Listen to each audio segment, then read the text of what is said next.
This is Newcap News with Mike Baden.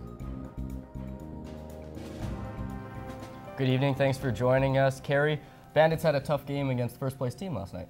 Yeah, they sure did, and I've got all the highlights, so stay tuned for sports. Perfect, look forward to that, and Elise, another beautiful day out there today. Yeah, we were really lucky today that we had lots of sunshine. It helped bring our temperatures way up. But right now in Lloydminster, we're sitting at -1. It feels like -5 though with our wind chill from 11 kilometers per hour winds coming in from the south, clear across the region as well. Not a cloud in sight. 2 degrees in the Lakeland region and +1 in the Battlefords. I'll let you know what we can expect this week in our local forecast coming up in a few minutes. It's been over 6 months since the Battle River Ranch Camp was demolished by a violent storm. The group continues to work towards its goal of opening the new building by the end of the summer. Friday night's annual fundraiser set to make the mark achievable. Emmett Murphy has more. The third annual Battle River Ranch Camp fundraiser was intended as an early Valentine's evening for ticket holders. On stage, actors performed How to Keep the Missus Happy. For the 500 in attendance, it was all about how to keep the youth educated. You know, if this event is just any kind of a sign of what the future is, it means that we've got backing and people walking with us to help change lives. Organizers are hoping to raise at least $50,000 with the fundraiser. Their dream is to help stop one of Saskatchewan's biggest economic problems and help young people become skilled tradesmen. I hope the capital is brought forth and used to build the community so that we can bring out people to develop skills. It's a project that's going to make a difference in so many lives. You know, it's a first of its kind in Canada. Everybody's excited to be a part of it. The full capacity crowd suggests organizers are well on their way to making the new program a success. Those familiar with the cause say a lot of credit goes to Harold and Diane Steffen. They're very genuine people in what they're doing, and people see that and they see their faith and they see that what they're putting together is a worthwhile cause. And I think a lot of people have caught the vision of the ranch and are excited about being able to pour into the lives of other people. The camp is set to open its doors on September 3rd. Emmett Murphy, Newcap News. PC Partiy members took a retreat to Jasper this week, which is under much scrutiny from the public due to the high cost over the 2-day excursion. Richard Starke, Vermilion Lloydminster PC candidate, says the retreat is a great opportunity to meet other members, and the money spent comes out of the party's allowance. Each party is allotted a budget for caucus meetings and retreats based on the number of members they have in the legislature. It is a per sitting member allotment. The cost of the retreat was $70,000. Artistic expression is quickly becoming a therapeutic pastime, and as Elise Cox explains, some brave artists tried their hand at something new today. Inside, great colors. Cecilia Elizabeth is teaching her 3rd watercolor workshop at the Barr Colony. She is an art gallery and studio owner and traveled from Saskatoon to the border city to share her knowledge. They're hoping to learn what it's like to paint in watercolor, what watercolors do, what they can and cannot do. It's an exploration workshop. Whether they're skilled artists or it's their first time, like Cornelius Cron, they've all come out to explore the possibilities of watercolor. I saw the ad in the paper and I thought, I want to try that.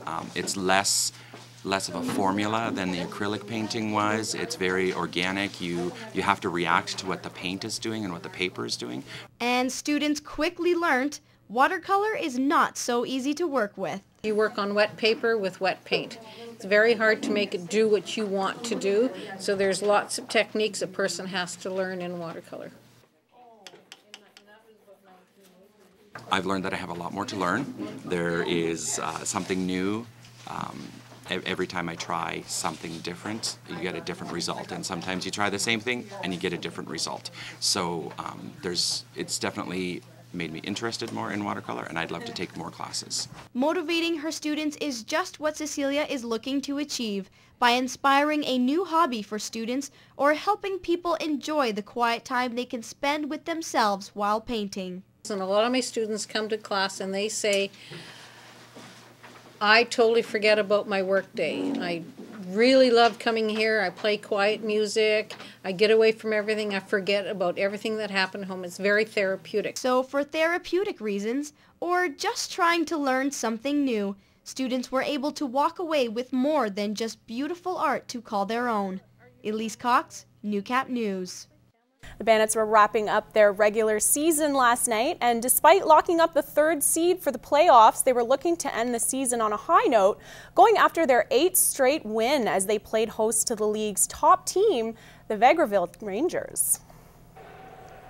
Not quite the starts the Bandits were hoping for. Just 28 seconds in, the Bandits can't control the bouncing puck. Calvin Leszczowski is there to put it in, 1-0 Rangers. Then off a Bandits turnover, Jordan Herbert finds Alan Ziegler in the slot. His shot beats Clint Spencer to give the Rangers a 2-goal lead. Bandits looking to respond off the draw. Chris Romanchuk sends the wrister on net, but Sam Boyhaychuk closes the 5-hole just in time. Then Romanchuk at it again, gives it to Tyler Kerner, but just can't get to his backhand on it to put it in. We go to the second, another great chance for Lloyd to get on the board. Pierre Baudouin tries the backhand, but Bohaychuk gets down on it in time once again. Bandits would finally crack Bohaychuk. Michael McKay's pass just gets through to Baudouin. He tips it in. Bandits cut the lead in half. Rangers restore their 2-goal lead as Grayson Soprovic slides it to Evan Langkow. He snaps it upstairs, makes it 3-1. Then with the Rangers a man down, Soprovic picks up the loose puck and rips it top shelf to give the Rangers a 4-1 lead heading into the 3rd. And in the 3rd, we kick it off with a little Friday night fight as Kerner and Wyatt Watson decide to go. Watson gets a couple shots in, then it's all Kerner as he lands a couple of uppercuts. Judge's decision would go to Kerner. Now 5-1 Rangers, and Soprovic picks up the rebound and scores his 2nd of the night. Bandits would add one late, but fall short on this night, losing 6-2. We weren't prepared from the outset and didn't come out very strong. I thought we had a really good second period and wouldn't bounce in the net for us. And, you know, with them scoring a couple late goals, it seemed to frustrate our guys. And then we just weren't mentally focused enough this game. There's a couple bad bounces, I think, at the start of the game that kind of got to us early, and we tried pushing back. Their goalie played well. We'll give them props. They played physical at the start, and we didn't bring our physicality till the end of the game, so kind of got to us. Now the Rangers are still sitting in 1st with 51 points, and the Bandits still sit in 3rd with 47, not too far away. And like the Bobcats Thursday night, the Bonnyville Pontiacs also lost to the Fort McMurray Oil Barons last night, 3-0. Lots of penalties and misconducts in this game. The Ponts were definitely fighting hard. And the Bobcats face off against the Sherwood Park Crusaders for the 2nd time this week tonight. The Cats visited Sherwood Park Wednesday night to come out with a 6-0 shutout. The Crusaders will be looking for revenge. We'll see if the Bobcats can hold them off in front of the hometown fans. The Bobcats will be donning pink jerseys on February 11th in their game against the Drayton Valley Thunder. The Bobcats have teamed up with the Big Brothers and Big Sisters of Lloydminster, along with sponsor Co-op Marketplace and team souvenir supplier Focus Screen Printing. Each of the special edition jerseys will be on display from February 6th to 10th at the businesses who sponsored the jersey. Fans can purchase tickets at the local businesses to win a jersey, and they can also purchase pink anti-bullying t-shirts for $7. All proceeds donated to Big Brothers Big Sisters. Of the anti-bullying.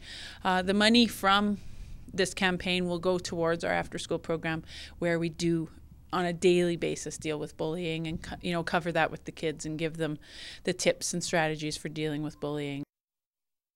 Kids in the community, that really strikes home with us. Anything to do with them, really that's what it's all about. They look up to our players as community role models. So it was one initiative that really hit home with us, and we were more than happy to get involved. And the Hugh Morell Border Classic continues as high school basketball teams from Lloydminster compete with many from out of town in the 35th annual tournament. The Barons down a few points in the 1st, and Jesse Papala adds to it for the Marauders. Then the ball is stolen away from the Barons, and Josh Angeles with one of multiple points for him this game. Angeles again for the Marauders, and the Barons are down 22-13 in the 2nd period. Luke Myers with a beauty swish trying to get the Barons ahead, but the Marauders' Deontay Dr. Doslov is all over the ball. And after a steal, he again gets another, showing how he is one of the Marauders' top point getters. And the Barons try hard in the 3rd to come back. Duke Young with his sparkly sneakers grabs a pair of points, but it wouldn't be enough as the Barons lose 63-43. Archbishop McDonald's will go on to play in the finals tonight, and the Barron girls won 72-53 over Holy Rosary to win the girls' side of the Border Classic. Congratulations to the young ladies and a great effort by the young men.